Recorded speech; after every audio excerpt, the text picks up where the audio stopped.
सच बताऊँ तो मुझे कभी भी नहीं पता था कि मैं I will and up in Mumbai और मैं एक्टर और प्रोड्यूसर बनूंगी एक दिन। और मुझे आज भी याद आता है, मैं बहुत मोटी हुआ करती थी। That is the only thing can help you, क्योंकि ये दुनिया आपको कभी नहीं बताएगी कि आप कौन और आप क्या हो सकते हो, ये आप खुद जानते हैं। और मैंने जब एक बार कपड़े रिपीट किए थे तो मैं ट्रोल होने लगी थी। तो मेरी अंडरस्टैंडिंग वो थी कि वाई कुछ लोगों का सिर्फ और सिर्फ एक काम है कि वो घर पे बैठकर कमेंट कर सकते हैं और बहुत आसान है हमारे जैसे लोगों के लिए ये बात सुनना और लोगों के लिए बोलना कि अरे खुद ही प्रोड्यूस किया, खुद ही एक्ट कर लिया। और हम तीनों बहनों ने अपने तरीके से अपने मुकाम को हासिल किया है। हर चीज़ लोगों को इंस्टेंट चाहिए और फिर बोलना आसान हो जाता है कि अरे ये नहीं हुआ और वो नहीं हुआ। और सच बताऊँ, बहुत ही खूबसूरत कल्चर है हमारा। आज भी हम जिस भी प्लेटफॉर्म पे बैठते हैं वो हमसे कहते हैं कि उत्तराखंड की कहानियाँ लेकर आओ। नमस्कार, अमर उजाला के लिए मैं खुशी रावत स्वागत करती हूँ आपका इस खास सीरीज पहचान में। पहचान में आज हमारे संग मौजूद है आरुषि निशंक, एक ऐसा नाम जो ग्लैमर, ग्लोबल प्लेटफॉर्म और ज़मीनी बदलाव तीनों से जुड़ा है। कांस 2025 में भारत का प्रतिनिधित्व, यूएनईपी की गुडविल एम्बेसडर या फिर पर्यावरण आंदोलन, आरुषि इन सभी क्षेत्रों में सक्रिय हैं। लेकिन आज इस पॉडकास्ट के माध्यम से हम जानने की कोशिश करेंगे इन सभी के पीछे असली आरुषि कौन है। हेलो आरुषि, नमस्कार, स्वागत है आपका। Thank you so much. Thank you. Arushi, अभी आप ग्लैमर इंडस्ट्री में हैं, आपने बहुत सारे ओटीटी पे काम किया है, उसके बाद आप स्पर्श गंगा या यूएनईपी से जुड़ी हुई है। लेकिन हम बिल्कुल शुरू से शुरू करेंगे कि आरुषि का बचपन कैसा था। मैं बिल्कुल पहाड़ी बच्ची रही हूँ। और मेरी एजुकेशन, जैसे सबको पता भी होगा, माय इनिशियल एजुकेशन जो है वो पौड़ी में हुई, फिर वनस्थली में हुई, फिर मैं कनाडा पढ़ने गई। तो बहुत वैरायटी ऑफ कल्चर और वैरायटी ऑफ कंट्री और स्टेट मैंने देखे। मुझे लगता है कि शायद मैं इस बात को अपनी ब्लेसिंग समझती हूँ कि मैं उत्तराखंड से हूँ। और मुझे शुरुआती दौर में भी वो उत्तराखंड का एक हार्डशिप होता है ना, वो देखने को मिला। दैट इज़ वाई आज की डेट में जब हमको कोई लग्जरी मिलती है या कोई आराम मिलता है तो हम उसको ज़्यादा अप्रिशिएट करते हैं। बहुत ही फ़नी बात है कि जब मैं बचपन में स्कूल जाया करती थी तो पौड़ी में ऑटो का ऐसा कुछ होता नहीं है और गाड़ियाँ भी नहीं यूज़ होती हैं, क्योंकि डिस्टेंस जो है वो बहुत ही छोटे-छोटे रास्तों से होके जाता है। तो हम जब छोटे थे तो भी हम 2-2 किलोमीटर 3-3 किलोमीटर दूर अपने जो स्कूल है वहाँ पर चल के जाया करते थे भारी-भारी बस्तों के साथ। तो ज़िंदगी में जब आगे कभी भी कोई चैलेंज आया तो वो चैलेंज नहीं लगा, वो लगा कि अरे ठीक है 2-3 किलोमीटर तो चलना है, क्या फ़र्क पड़ता है। So I think that prepares you for making you a better person. वो आपको एक अच्छा और सशक्त इंसान बनाते हैं, क्योंकि आपको पता है कि जो अब आपको मिल रहा है आपको उसको ज़्यादा वैल्यू करना है। और मेरा उत्तराखंड तो जाना ही जाता है कि यहाँ की जो महिलाएं हैं वो सशक्त होती हैं। तो अगर हम उसमें 2% भी कंट्रीब्यूट कर पाएँ तो आई विल बी ब्लेस्ड। बिल्कुल। शुरुआती दौर की फिर से बात करेंगे। ग्लैमर इंडस्ट्री में जब पहला कदम रखा, क्या सोच कर, क्योंकि आप बता रहे हैं पौड़ी से आप निकले, वो बहुत ज़्यादा हमको अप्रोच होता नहीं है, इन सारी चीज़ों का एक्सपोज़र नहीं होता। तो फिर कहाँ से ये सोच डेवलप हुई कि ठीक है, हम मुझे इस फील्ड में जाना है या मैं यहाँ बेहतर कर सकती हूँ? सच बताऊँ तो मुझे कभी भी नहीं पता था कि मैं I will and up in Mumbai और मैं एक्टर और प्रोड्यूसर बनूंगी एक दिन।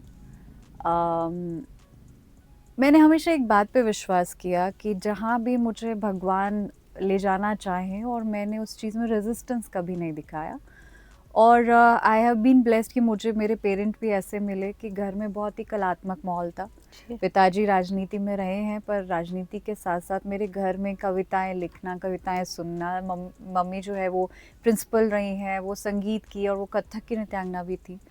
तो घर में एक अलग माहौल था। मुझे लगता है कि शायद वो एक आर्टिस्टिक इंक्लिनेशन हमेशा रहा, पर आसान नहीं था खुशी, क्योंकि उत्तराखंड के एक छोटे से शहर से पिताजी उस समय उत्तर प्रदेश में रहते थे और हम लोग पौड़ी में रहते थे। तो छोटी छोटी चीज़ों के लिए एक अलग सर्वाइवल था।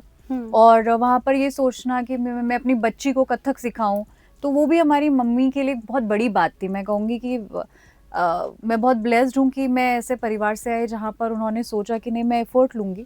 और मुझे आज भी याद आता है, मैं बहुत मोटी हुआ करती थी एंड मुझे ना मेरे स्कूल में जभी भी डांस जो भी सेशंस होते थे उसमें से हमेशा हाथ पकड़ के ना बाहर निकाल दिया जाता था। सो जब मैं छोटी थी तो वो चीज़ें इफ़ेक्ट डालती हैं आपके बिल्कुल, मन पे। बिल्कुल।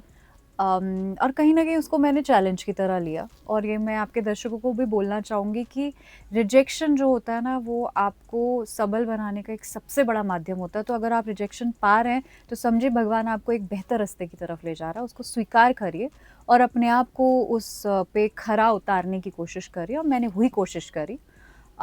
लेटर मैं कथक नृत्यांगना बनी जब मैंने 15 से ज़्यादा देशों में अपनी प्रस्तुतिकरण किया, और स्पीक मैके के ज़रिए मुझे एक बार फिर से अपने स्कूल में जाकर परफॉर्म करने का मौका मिला। और वहाँ हमारी वो डांस टीचर भी थी जो हमेशा बड़े प्यार से मुझे हाथ पकड़ के निकाल दिया करती थी। So it was a beautiful moment कि जब वो मेरे पास आई और उन्होंने कहा कि मुझे बहुत अच्छा लग रहा है तुम्हें देखकर, तो वो मेरे लिए एक बहुत बड़ी उपलब्धि थी। वहाँ से सीखा मैंने कि अगर इंसान कुछ ठान लेता है मन में तो वो कर सकता है, एंड धीरे धीरे रास्ते खुलते चले गए। आई ट्रैवल, बहुत सारी कंट्रीज़ में ट्रैवल करके आई, और अचानक से एक दिन टी सीरीज़ से मुझे एक म्यूज़िक वीडियो का ऑफ़र आया, और उन्होंने कहा आप कथक डांसर तो हैं ही, आप स्टेज करती हैं, तो कैमरे के लिए क्यों नहीं। तो मुझे भी लगा कि ये एक अच्छी अपॉर्चुनिटी है मेरे लिए, और फॉर्चुनेटली मेरा वो पहला टी सीरीज़ का म्यूज़िक वीडियो जो जुबिन नौटियाल ने गाया और हिमांशु कोहली मेरे को एक्टर थे, वो आज की डेट में 380 मिलियन से ज़्यादा लोगों ने उसे देखा और सराहा है। So yes, that is how I I started in Bollywood. ये 400 मिलियन हो गया है जो मैंने रिसेंटली चेक किया है। तो मैं ये जानना चाहूँगी आरुषि कि रिजेक्शन पे आपने बड़ी खूबसूरत बात बोली कि आपको एक तरीके से बेहतर निखार कर लेकर आता है। आरुषि ने सबसे पहला रिजेक्शन कैसे फेस किया, मतलब उससे कैसे डील किया? क्या वो रिजेक्शन था इस इंडस्ट्री में रहे, चाहे हम लाइफ की बात करें, जैसे आपने बोला कि टीचर बाहर कर देती थी, उसके अलावा जब बड़े मकाम पे आप पहुंच जाते हैं, वो रिजेक्शन कौन सा था और किस तरीके से आपने डील किया? अब मुझे ऐसा लगता है कि जो लोग बॉलीवुड में हैं वो मेरी बात से भी काफ़ी एग्री करेंगे। हम लोग हर रोज़ 1-2 नहीं, हज़ारों रिजेक्शन से गुज़रते हैं। बिल्कुल। और सच बताऊँ तो कई बार वो बहुत मनोबल तोड़ने वाला भी होता है, और आपको लगता है कि you are not good enough. भले ही आप कितनी मेहनत क्यों ना कर रहे हो, इट्स नेवर इनफ। पर मुझे खुशी उस बात ने, उस रिजेक्शन ने एक चीज़ सिखाई, कोई दूसरा आदमी आके मुझे ये नहीं बता सकता कि I am not good at it, और मैं किस चीज़ के लिए कैपेबल हूँ। ये बात मैं डिसाइड करूँगी कि अगर मुझ में कमी भी है तो मैं उसको सुधार कर आपके पास में दोबारा आऊँगी और दोबारा यहीं खड़ी पाई जाऊँगी। ये जो रेज़िलियंस होता है ना, कि आपने एक रिजेक्शन लिया, उसको थोड़ा-सा, बिकॉज़ हम सब ह्यूमन बीइंग ह्यूमन, हैं, इट बिल्कुल। इफ़ेक्ट यू, मुझे भी करता है, प्लीज़ डोंट थिंक मैं कह रही हूँ आई एम वेरी स्ट्रॉन्ग। बहुत रातें हैं मैं रोते-रोते भी सोई हूँ, बट सुबह उठ के हमेशा एक जज़्बा था, जहाँ मैं सोचती थी कि it's a new day and it's a new start. तो आज मैं फिर से अपने पैरों पे दोबारा खड़ी होंगी, उन लोगों की आँखों में आँख डाल के दोबारा देखूँगी और पूछूँगी एम आई बेटर टुडे? और मतलब मुझे तो बहुत अजीब-अजीब चीज़ों पे भी रिजेक्शन मिला है। मुझे इस बात पे भी रिजेक्शन मिला है कि नहीं यार, she is too good looking, ये कुछ ज़्यादा ही खूबसूरत लड़की है, नहीं यार इसे कास्ट नहीं कर सकते, हुँ, और यार ये तो इंडियन नहीं लगती है। हुँ, मतलब कई बार वो बहुत फ़नी होता था। कई बार आप कहते हो ये 8 से कम लग रही है, कई बार बोलते हो आप 8 से ज़्यादा लग रही है। तो there lot of time people try to create confusion in your head, but उस समय में बहुत ज़रूरी है ये जानना कि भाई तुम हो कौन। बिल्कुल। और मुझे मेडिटेशन ने बहुत मदद करी। I am very spiritual person, और I always see within myself, और मैं हर उस इंसान को जो आज ये पॉडकास्ट सुन रहा है आपके माध्यम से, उसे बोलना चाहूँगी कि हमेशा जब दुनिया आपको रिजेक्शन दे, आपको खुद बहुत कन्फ्यूजन हो, सबको होता है, हम सब इंसान हैं। एक बार चुपचाप बैठकर एक बार अपनी इंटरनल जर्नी में देखिए कि आप कौन हैं और आप क्या हो सकते हैं। That is the only thing can help you, क्योंकि ये दुनिया आपको कभी नहीं बताएगी कि आप कौन हो और आप क्या हो सकते हो। ये आप खुद जानते हैं, और आप ये खुद ही बता सकते हैं कि मैं ये हूँ और मैं ये हो सकता हूँ या हो सकती हूँ। बहुत खूबसूरत। आरुषि, मैं जानना चाहूँगी यूएनईपी से आपका कैसे जुड़ना हुआ? आप उसके गुडविल एम्बेसडर हैं। उससे आपका कैसा जुड़ना हुआ और कैसा वो सफ़र है अब तक? मैं अभी भी मज़ाक में यही बोलती हूँ मुंबई में कि मैं छुरी गंगा किनारे वाली हूँ। तो क्योंकि हम लोग उस राज्य से हैं जहाँ पे जिसे हम गंगा की जन्मस्थली बोलते हैं, हम बिल्कुल, आयुर्वेद बिल्कुल। का जनक बोलते हैं। तो कहीं न कहीं ये एक बहुत बड़ी रिस्पॉन्सिबिलिटी हो जाती है और मैं तो बचपन से क्योंकि उसी परिवेश में पली-बड़ी, पिताजी ने स्पर्श गंगा शुरू किया बिल्कुल। जिसके साथ 2009 से मैं जुड़ी रही। 5 लाख से ज़्यादा लोगों को हमने देश-दुनिया से इसमें जोड़ा और सर्कुलर इकोनॉमी सुनने में बड़ा फैंसी लगता है लेकिन हम भारतीय लोग हमेशा से करते आए हैं कि अपने रिसोर्सेज को कोई भी चीज़ हो उसको बार-बार उपयोग में कैसे लाना है। हुँ। तो उसके तहत भी हम लोगों ने स्पर्श गंगा में जो फूल पत्ती गंगा जी में बह के आ जाते थे उनसे कैसे हम सेंट स्टिक्स बना सकते थे, अगरबत्तियाँ बना सकते थे, रोज़गार के अवसर उपलब्ध करा सकते थे। वो चाहे वीकली क्लीनिंग ड्राइव हो, वो सेल्फी विद माय स्पर्श ट्री हम लोगों ने एक इनिशिएटिव लॉन्च किया था विद नमामि गंगे। ऐसी काफ़ी चीज़ों से मैं जुड़ी रही। मुझे लगता है कि यूनाइटेड नेशन के काफ़ी प्लेटफ़ॉर्म से मैंने पहले भी बात करी है। मैंने यूनेस्को और यूनिसेफ के प्लेटफ़ॉर्म से भी बात करी है। दे एप्रिशिएटेड माय वर्क और मुझे लगता है कि जब आप अपनी किसी भी बात को बड़ी कन्विक्शन से बोलते हैं और क्योंकि हम हर पहाड़ी में वो कन्विक्शन है कि हमें ये हवा, ये जगह बचानी है और आज हम बैड एयर क्वालिटी की बात कर रहे हैं दिल्ली की और इस समय में ये हवा इतनी महँगी हो गई है। बिल्कुल। अ, तो मुझे इन बातों को मैंने रखना शुरू किया और इस बार यूएनईपी में जिनेवा में मुझे बुलाया गया था और हम लोगों ने सस्टेनेबल फ़ैशन पे भी बहुत सारी चर्चाएँ करी। किस तरीके से हम जो वेस्ट हो रहा है क्योंकि मैं खुद एक सेलिब्रिटी हूँ हुँ। और बहुत अजीब बात है कि हम लोग कई बार बहुत ही कम कपड़े रिपीट करते हैं हुँ। और मैंने जब एक बार कपड़े रिपीट किए थे तो मैं ट्रोल होने लगी थी तो मेरी अंडरस्टैंडिंग वो थी कि व्हाई व्हाई यू नो कहाँ जाएंगे ये कपड़े क्या बिल्कुल, करोगे आप बिल्कुल। इसका तो we have started thinking about कि ये जो कपड़ों में भी केमिकल है वो भी इट स्टेज फॉर एवर वो ज़िंदगी भर के लिए रहता है तो कैसे सस्टेनेबल कपड़ों को जैसे खादी हो गया ऐसी चीज़ों को प्रमोट किया जाए जो कि एनवायरनमेंट को भी सेव करे and how beautifully and mindfully you can make a mix and match of your outfits also ताकि जो है वो आप घर में पाइल्स ऑफ क्लोथ्स इकट्ठा ना कर पाएँ और उसको कैसे ब्यूटीफुली सर्कुलर इकोनॉमी के तहत आप उसको यूटिलाइज़ कर सकते हैं। तो ऐसी बहुत सारी बातों पर हमारी यूनाइटेड नेशन यूएनईपी में बात चल रही है। बिल्कुल, आपने ये बात बिल्कुल सही कही कि फ़ैशन इंडस्ट्री की अगर हम बात करें तो शायद सबसे ज़्यादा वेस्ट यहाँ से प्रोड्यूस होता होगा।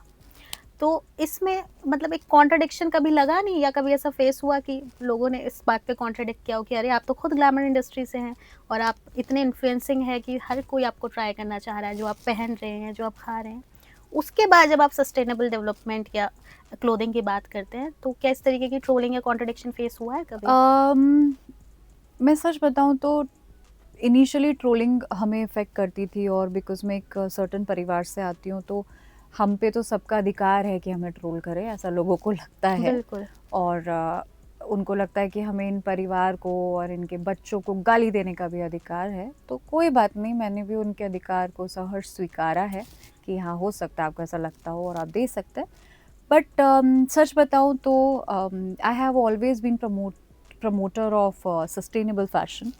आप मेरे सोशल मीडिया पे भी देखेंगे तो हम बहुत ज़्यादा उन फैब्रिक्स को, उन ब्रांड्स को प्रमोट करते हैं जो कि रीयूजेबल फैब्रिक्स को ज़्यादा प्रमोट करते हैं और मैंने इस बार कांस में भी जब मेरा डेब्यू हुआ, मैं पहली बार भारत का प्रतिनिधित्व कर रही बिल्कुल। थी, तो उसमें भी मैंने एक सर्कुलर इकोनॉमी का वेस्ट से बना हुआ एक गाउन था, वो मैंने पहना था जो कि बड़ी मेहनतों के बाद वो बना था लेकिन हमारा सिर्फ़ और सिर्फ़ एक इंटेंशन था कि हाउ दैट सर्कुलर इकोनॉमी और वो वेस्ट मटेरियल से बनी हुई चीज़ भी खूबसूरत दिख सकती है। बिल्कुल। जिसको पहन के मैं दुनिया जहान की सेलिब्रिटीज़ के साथ कॉम्पीट कर रही थी, मैं उनके साथ वॉक कर रही थी उस रेड कारपेट पे और भारत का प्रतिनिधित्व कर रही थी।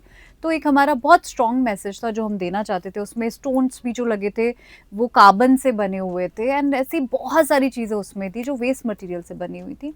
तो मुझे लगता है कि आपको ये पता होना चाहिए कि आप दुनिया में करना क्या चाहते हैं and you should never ever think of the trollers because कुछ लोगों का सिर्फ़ और सिर्फ एक काम है कि वो घर पे बैठकर कमेंट कर सकते हैं।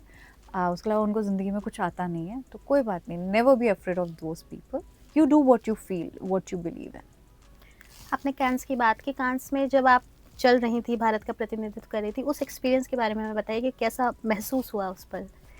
ऑफ कोर्स मेरे लिए बहुत गर्व की बात थी, और मुझे सिर्फ कांस पे वॉक करने के लिए नहीं बुलाया गया था, बल्कि मुझे एनएफडीसी के माध्यम से मुझे वहाँ पर इनवाइट किया गया था कि मैं इंटरनेशनल प्रोड्यूसर्स को भी ये बताऊं कि हाउ ल्यूक्रेटिव पॉलिसीज़ इंडिया की हैं, कि वो जब यहाँ आके कोई भी चीज़ शूट करेंगे तो उनको सब्सिडीज़ प्लान मिलते हैं, ब्यूटीफुल लोकेशन मिलती है। एंड हमारा भारत, मोदी जी भी कितना प्रमोट करते हैं हमारी टूरिज़्म को। तो उन बातों को बात करने के लिए, रखने के लिए मुझे वहाँ पर बुलाया गया। आई am very glad, and it was a proud moment कि जब आप पूरी देश और दुनिया में अपने भारत की बात करते हैं, लोगों को इनवाइट करते हैं, तो it was utterly a moment of proud for me. Arushi, आपने बतौर प्रोड्यूसर भी काम किया है, तो बतौर प्रोड्यूसर काम करना, बतौर एक्ट्रेस काम करना, क्या डिफरेंट चैलेंजेस है इन दोनों ही फील्ड में? क्योंकि आप एक सफल मुकाम पे जब आप पहुंच जाते हैं, लोगों को लगता है कि ठीक है, लेकिन आप लोगों के अपने चैलेंजेस होते हैं उस मुकाम पे पहुंच कर भी। तो उसमें क्या आपको वेरिएशन देखने को मिली? कितना डिफिकल्ट था और कौन सा ज़्यादा डिफिकल्ट था? बहुत अच्छी बात आपने कही कि लोगों को लगता है कि हम सिल्वर स्पून के साथ पैदा हुए हैं, और उसको मैं झुठलाना नहीं चाहूँगी। भगवान ने हमको कुछ अच्छी चीज़ दी है, तो हम उसको we are very grateful about it. तो हाँ, हमको सिल्वर स्पून दी है, लेकिन हमारी जर्नी सिर्फ वो सिल्वर स्पून के साथ, चम्मच के साथ बैठने की नहीं है, बल्कि वो चांदी का कटोरा ढूंढने की भी है जो सिल्वर स्पून के साथ खाया जा सके। तो ये जो journey of my looking for a silver bowl, वो एक अलग जर्नी है। और yes, it wasn't easy at all, क्योंकि आप जब एक प्रोड्यूसर होते हैं और आप जब एक एक्टर होते हैं, दोनों बहुत अलग जॉब्स है, बहुत अलग प्रोफाइल है। मैंने बहुत सिंपली इसको डिवाइड ऐसे किया, क्योंकि जहाँ पे मैं एक्ट करती हूँ वहाँ मैं प्रोड्यूस नहीं करती, और जो मैं प्रोड्यूस कर रही होती हूँ वो मैं एक्ट नहीं करती हूँ। I have produce a very big show for Hotstar पे, जो अब जियो स्टार हो गया, उस पर हम एक अच्छा शो लेकर आए थे जिसका नाम है लाइफ हिल गई। उसमें देवेंदु शर्मा है, कुशा कपिला, मुक्ति मोहन, इवन भाग्यश्री जी ने हमारे साथ OTT डेब्यू किया था। तो ये शो का मुद्दा था कि मैं ये बता सकूं हाउ इंडिया मीट्स भारत, और पूरे उत्तराखंड की खूबसूरती को, कितने उत्तराखंड के लोग प्यारे होते हैं, खूबसूरत होते हैं, ये दिखाया था हमने इस शो के माध्यम से। तो जबकि वो कैरेक्टर मेरे ही द्वारा लिखा गया था, एक पहाड़ी लड़की का कैरेक्टर था, और फनी बात ये कि चैनल भी चाहता था कि मैं उस रोल को करूं, बट मुझे हमेशा से लगा कि मैं जस्टिफाई नहीं कर पाऊंगी अगर मैं वो प्रोड्यूस कर रही हूँ और एक्ट भी कर रही हूँ। और बहुत आसान है हमारे जैसे लोगों के लिए ये बात सुनना, और लोगों के लिए बोलना कि अरे खुद ही प्रोड्यूस किया, खुद ही एक्ट कर लिया। तो बहुत चैलेंजिंग था, बट आई थिंक लाइफ खूबसूरत नहीं है अगर चैलेंजेस नहीं है, और चैलेंज आपको एक अपॉर्चुनिटी देता है थोड़ा और ऊपर उठने का, एक और स्टेप लेने का। तो मैंने वो भी सहर्ष स्वीकारा, और we are doing a great thing. हम बहुत सारे कमीशन शोज़ पे काम कर रहे हैं एज अ प्रोड्यूसर, अमेज़ॉन के शोज़ पे काम कर रहे हैं, नेटफ्लिक्स के शो पे काम कर रहे हैं, हम जी के साथ काफ़ी पिक्चरों को बना रहे हैं, और साथ साथ हम उत्तराखंड के टैलेंट और म्यूज़िक को भी उसमें प्रमोट करने की पूरी कोशिश कर रहे हैं। हम बहुत सारे उत्तराखंड के जो फोकलोर्स हैं, हमारी लोक कहानियाँ, लोक कथाएँ हैं, उनको लेकर भी हम बहुत सारी पिक्चरें बनाकर अगले साल लेकर आने वाले हैं आपके बीच में। और या as an actor also I have कुछ अच्छी पिक्चरें हैं, अभी उस पर भी हम लोग बात करेंगे। बिल्कुल, तो वो बिल्कुल। भी आने वाली हैं जी। पिक्चर की आपने बात करी, तो हम उसी पे बात करते हैं, हम द बैटल ऑफ शत्रुघाट। तो उसकी शूटिंग, उसका एक्सपीरियंस और क्या है उस मूवी में, थोड़ा सा हमारे दर्शकों को अगर आप ब्रीफ कर दें। अब मैं बहुत ज़्यादा तो अभी आपको बताने में सक्षम नहीं हो पाऊंगी, क्योंकि अभी ये शूट अभी चल भी रहा है, और बहुत हैवी शूट है, क्योंकि एक ऐतिहासिक कहानी है, और लोगों ने पोस्टर देखा है तो ये तो मैं बता ही सकती हूँ कि उसमें मैं महारानी हूँ। तो बहुत खूबसूरत कहानी है, और जो मुझे सबसे अच्छा लगा इसके बारे में कि एक एक्टर की इच्छा होती है कि उसे फाइट करने को मिले, उसमें उसको डांस करने को मिले, उसको अच्छे कपड़े पहनने को मिले। तो मैंने 15 दिन के अंदर हॉर्स राइडिंग सीखी, 15 दिन में मैंने तलवारबाजी सीखी, 15 दिन में मैंने भाला चलाना सीखा, और बहुत शुद्ध हिंदी उसमें बात करनी थी, तो हिंदी की इतनी समस्या नहीं थी। पर there lot of hard work we have put for this film, और हर रोज़ हम लोग कम से कम 20-20 किलो के लहंगे पहन रहे थे, 10-10 किलो की ज्वेलरी होती थी, और 44 डिग्री में हम लोग इसको शूट कर शूट रहे कर थे रहे हैं। उमर गाँव में। और फिर वो मशाले भी जला देते थे हमारे बगल में। So it was very challenging, but मुझे लगता है कि ये आर्टिस्ट की ही जर्नी यही होती है कि जब वो हार्ड वर्क करता है, अपने कैरेक्टर को और इंटेंसली समझता है, तो तभी दर्शकों को भी उसे देखने में मज़ा आता है। तो बहुत मेहनत करी है। आरुषि, आप ऐसे फैमिली बैकग्राउंड से आती है जो हमेशा ऐसे ही चर्चाओं में या लोगों के बीच बहुत कॉमन है बातचीत करना, तो कभी ऐसा लगा कि बतौर आरुषि मैं जो काम कर रही हूँ वो सिर्फ इसलिए पीछे छिप जाता है क्योंकि मैं एक सर्टेन फैमिली बैकग्राउंड से आती हूँ? ये बात तो सच है कि हमारे जो चैलेंजेस रहे हैं ज़िंदगी में वो बहुत अलग रहे हैं, और वो हम किसी से उम्मीद भी नहीं कर सकते कि कोई उसको समझ सके, बिल्कुल। क्योंकि हम सब ने सुना है grass is greener on other side. Other side. और ये ह्यूमन नेचर होता है कि जब अपने पास कुछ नहीं होता और दूसरे के पास दिखता है तो हम ब्लेम करते हैं, बट उस समय में हम ये सोचना भूल जाते हैं कि अगर उसके पास वो चीज़ है तो उसके भी अपने प्रोज एंड कॉन्स होते हैं। हर बात की अच्छाइयाँ होती हैं, हर बात की बुराइयाँ होती हैं। और मुझे लगता है कि स्पेशली पॉलिटिकल फैमिली में जन्मे जो बच्चे होते हैं, वो बचपन से ही एक बोझ के साथ पैदा होते हैं। वो बोझ हो सकता है कि सोशल दायरों का भी हो, सामाजिक बिल्कुल। दायरों का हो।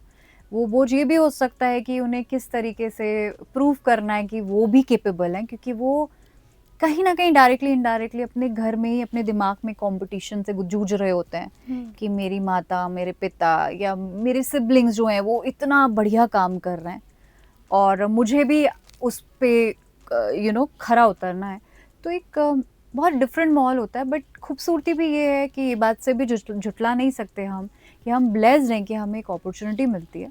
पर उस अपॉर्चुनिटी को सही तरीके से यूटिलाइज़ करना, और अगर आप में टैलेंट है, सच में आप में दम है, तो आप उसमें फ्लरिश करेंगे, क्योंकि बहुत सारे स्टार किड्स भी हैं जिन्हें अपॉर्चुनिटी मिली पर वो अच्छा नहीं कर पाए क्योंकि शायद टैलेंट नहीं था।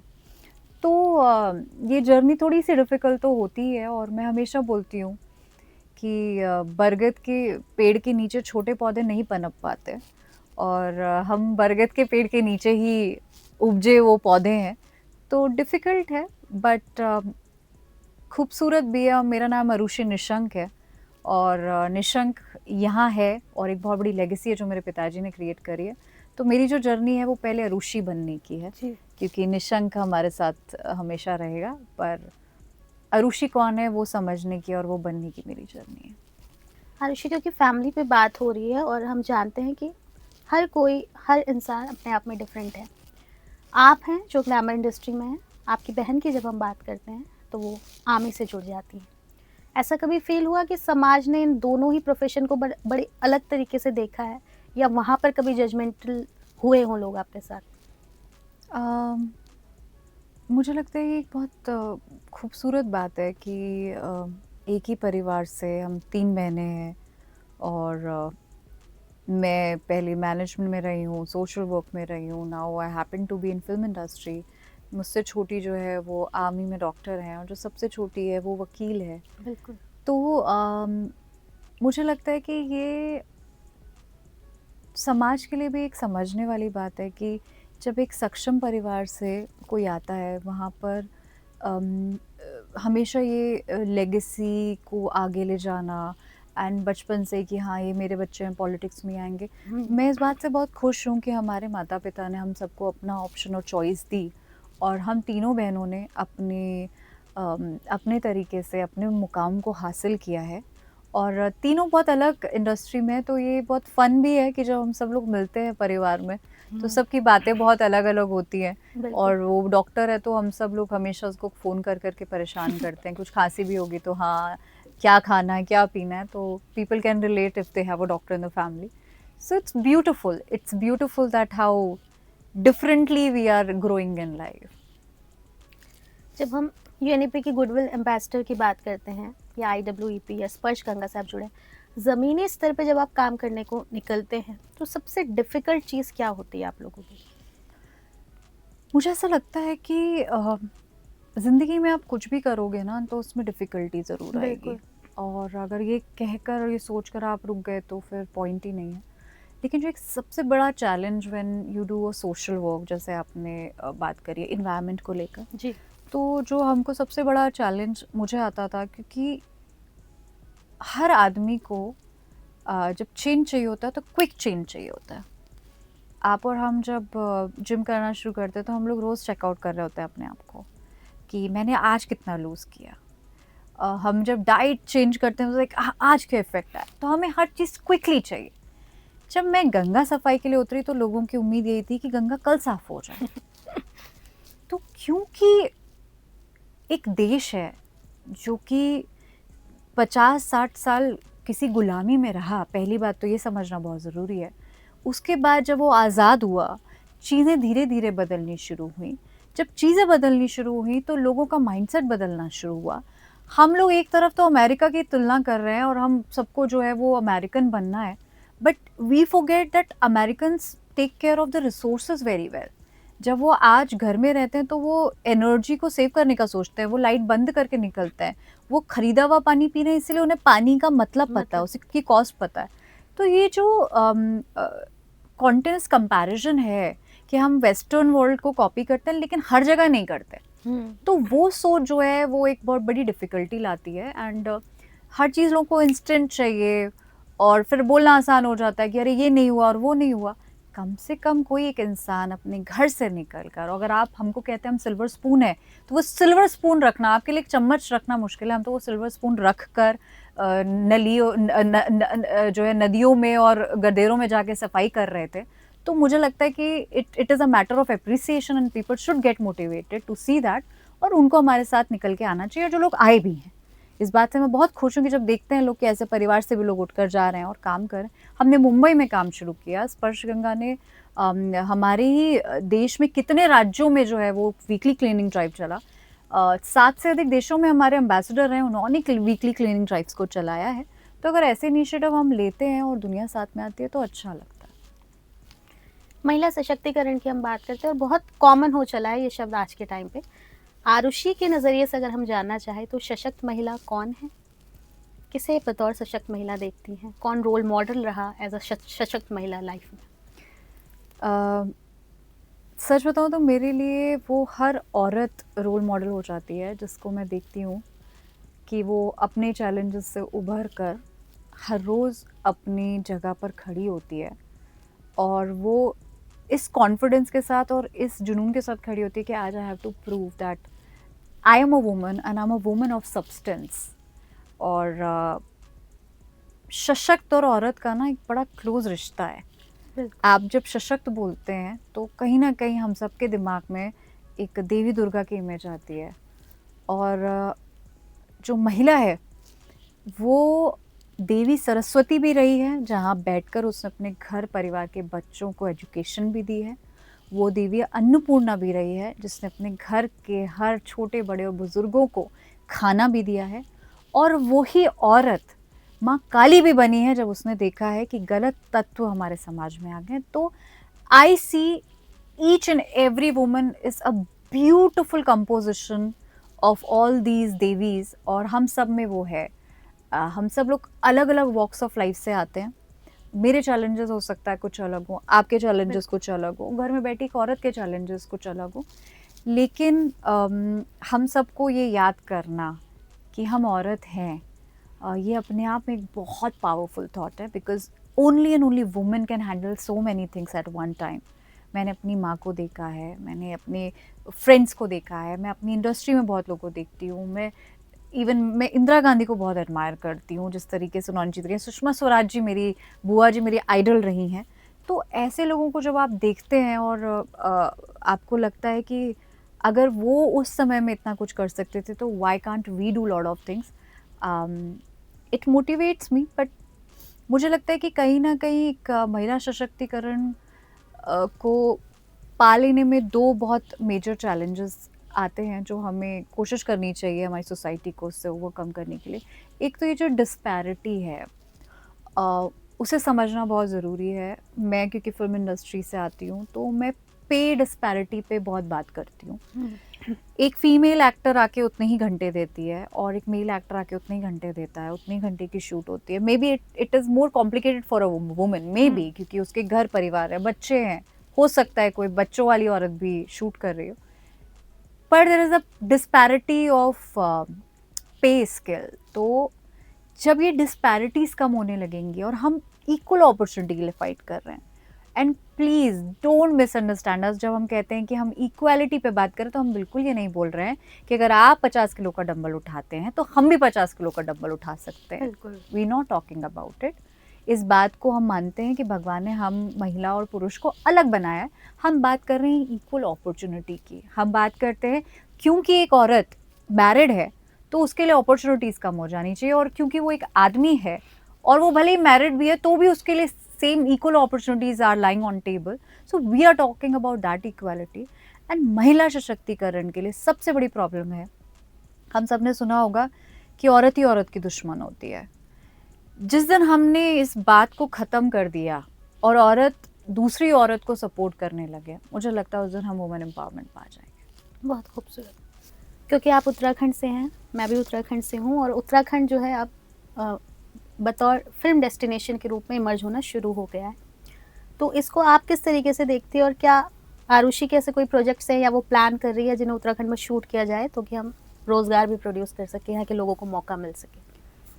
ये बहुत खूबसूरत बात है, क्योंकि जब भी किसी भी स्टेट में कोई भी शूट होता है, किसी शहर में शूट होता है, तो वहाँ की इकनॉमी बूस्ट होती है। फॉर एग्ज़ाम्पल जो मैं हॉटस्टार के शो का आपको बता रही थी अभी, तो हमने बहुत सारा खर्चा किया यहाँ के होटल्स के लिए, लोकल ट्रांसपोर्टेशन के लिए, जूनियर्स जो होते हैं, लोकल आर्टिस्ट होते हैं, उनके लिए। तो किस तरीके से economy of a state can grow higher with only one shoot of a film और वेब सीरीज़। और ख़ूबसूरत बात यह है कि उत्तराखंड में पिछले साल में कम से कम 100-200 फिल्में शूट हुई हैं। बहुत ही खूबसूरती से हमें क्या करना चाहिए कि ज़्यादा से ज़्यादा रिसोर्सेज को क्रिएट करना चाहिए और एक इकोसिस्टम क्रिएट करना चाहिए, जिसके लिए हिमश्री फिल्म, मेरा प्रोडक्शन हाउस, बहुत काम कर रहा है। और मैं बहुत थैंकफुल भी हूँ, हमारे जो सीएम हैं पुष्कर सिंह धामी भैया, कितनी खूबसूरती से वो इस बात को प्रमोट कर रहे हैं। जैसे सब्सिडी प्लान्स हमने आगे बढ़ा दिए, और सच बताऊँ बहुत ही खूबसूरत कल्चर है हमारा। आज भी हम जिस भी प्लेटफॉर्म पे बैठते हैं वो हमसे कहते हैं कि उत्तराखंड की कहानियाँ लेकर आओ। जी। तो एक अलग टाइम है, and it's a very beautiful time. And as a production house, as a producer, मैं अपने आप को मेकर कहती हूँ, प्रोड्यूसर कहना थोड़ा मुझे मैकेनिकल लगता है, क्योंकि हम एक बच्चे की तरह अपने प्रोजेक्ट्स को शुरुआत से लेकर अंत तक, जब तक वो बड़ा ना हो जाए, डिलीवर ना हो जाए, we take care of it. तो उत्तराखंड में ऐसे आने वाले समय में हमारी भी जो परियोजनाएं हैं, हम बड़े प्रोडक्शन, जैसे जी की हम बहुत सारी पिक्चरें यहाँ ला के शूट करने वाले हैं, अमेज़ॉन के शोज़ हम यहाँ शूट करने वाले हैं, जियो स्टार के जो बहुत सारे शोज़ हैं हम यहाँ शूट करने वाले हैं। और मेरा एक छोटा सा कंट्रीब्यूशन यही रहेगा कि किस तरीके से मेरे राज्य में ज़्यादा से ज़्यादा लोगों को अवसर मिल सके रोज़गार के भी, क्योंकि जब शूट आएगा तो बहुत सारे एम्प्लॉयमेंट जनरेट होते हैं, और हमने खुद किया है उस बात को। तो आई am very excited for this. एक सवाल ये कि आज से 10 साल बाद उत्तराखंड आरुषि को क्यों याद रखे, किस चीज़ के लिए याद रखे? मैं चाहती हूँ कि विश्व मुझे उत्तराखंड की उस बेटी की तरह याद रखे जिसने उत्तराखंड को पूरे विश्व पर एक अलग पहचान दी, और माँ गंगा को लेकर उसने बहुत काम किया, सिनेमा को लेकर बहुत काम किया। और मैं चाहती हूँ कि जिस तरीके से हमारे यशराज ने स्विट्ज़रलैंड को एक अलग हब बना दिया, और आज भी आप देखें वहाँ शाहरुख खान के कटआउट्स लगे हुए हैं। बिल्कुल, बिल्कुल। तो मैं चाहूँगी कि आगे आने वाले समय में मेरा उत्तराखंड बिगेस्ट शूटिंग हब बन सके, और इसके लिए आरुषि निशंक को हमेशा याद किया जाए। आखिरी सवाल मैं आरुषि से लूँगी कि आरुषि उन तमाम लड़कियों को, महिलाओं को जो इस फील्ड में आना चाहती हैं और उस कोई बैकग्राउंड नहीं रहा फिल्म इंडस्ट्री का, ग्लैमर इंडस्ट्री का, उनके लिए जो संघर्ष कर रही है, उनको आपका क्या संदेश है? मैंने बहुत सारी बातें बोली हैं, और जितनी बातें बोली हैं वो मैंने दिल से महसूस करी और मैंने करी हैं। मैं जब यहाँ से गई थी तो मेरे पास, सच बताऊँ, मैं एक चैलेंज के साथ मुंबई गई थी, और मैंने सोचा था मैं यहाँ से कोई रिसोर्स, कोई पैसा, कोई भी इंसान भी नहीं लेके जाऊँगी। और बहुत पुरानी नहीं, 3 साल पुरानी मेरी जर्नी। और वहाँ पर मेरा घर हो, ऑफिस हो, गाड़ी हो, सब मैंने ये सोचा था कि जब मैं यहाँ पर पैसा बनाऊँगी एज अ प्रोड्यूसर और एज एन एक्टर, उससे मैं सब कुछ करूँगी। और आज मेरे पास छोटा सा ऑफिस, एक अच्छी टीम है और जो जो सोचा था वो मैं कर पाई हूँ। तो मैं उन सभी लड़कियों को कहना चाहूँगी कि हमेशा अपने सपने पर विश्वास करना, अपने पे विश्वास करना, और जब कुछ ठान लो तो तब तक मत रुकना जब तक पा ना जाओ, क्योंकि लहरों से डरकर नौका पार नहीं होती और कोशिश करने वालों की कभी हार नहीं होती। बहुत शुक्रिया आरुषि हमारे संग जुड़ने के लिए। Thank you. अगर आप ये वीडियो YouTube पर देख रहे हैं तो हमारे चैनल को सब्सक्राइब कर बेल आइकन दबाएं और Facebook पर देख रहे हैं तो हमारे पेज को लाइक करें।